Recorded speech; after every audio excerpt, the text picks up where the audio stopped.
Paul vient me voir et me demande, Mamoun, c'est quoi la caverne de Platon? Ah, je lui dis, c'est le monde qu'on a construit aujourd'hui. Ah bon? Il me dit, pourtant, la caverne, normalement, c'est avec les hommes préhistoriques. Ah, je lui dis, oui, ben nous, on sera tout simplement des hommes enfermés dans une caverne. Parce que le principe même de Platon est en train d'être techniquement possible. Ah bon? Alors, je voyais ce petit tout perdu. Je lui dis, écoute, voilà, on va prendre Platon, c'était simple. Il lui disait, et c'était une métaphore, une allégorie.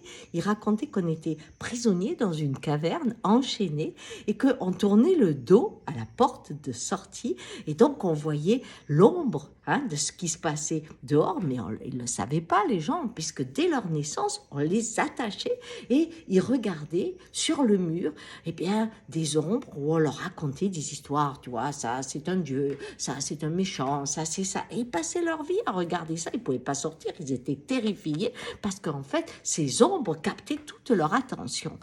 Et c'est ce qu'on appelait le monde de l'ignorance. Alors il me regarde et me dit, ah ben c'est comme avec les écrans, maman, elle dit qu'on est dans une fenêtre prisonnier. Eh ben j'ai dit, ta mère a tout à fait raison.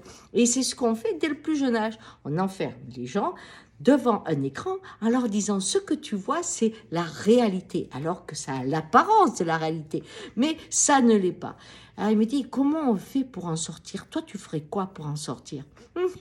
Je dis, si je reste dans la caverne de Platon, eh bien, ce que je ferais, la première chose, je banderais les yeux. Parce que les yeux sont les ennemis de ceux qui sont dans la caverne. Ils sont ce qui leur fait croire que les ombres les possèdent et que le monde est à l'image de ce qu'on leur raconte.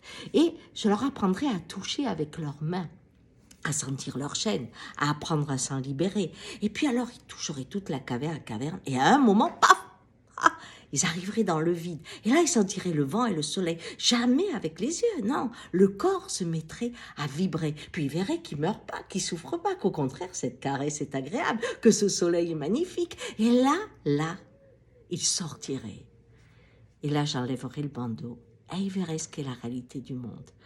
Oui, à cesser de regarder l'écran pour sentir la relation avec le réel va devenir un pari fou.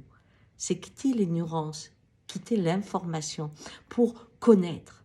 Et connaître veut dire naître avec. J'expérimente le réel et cela me transforme à tout jamais. Ciao!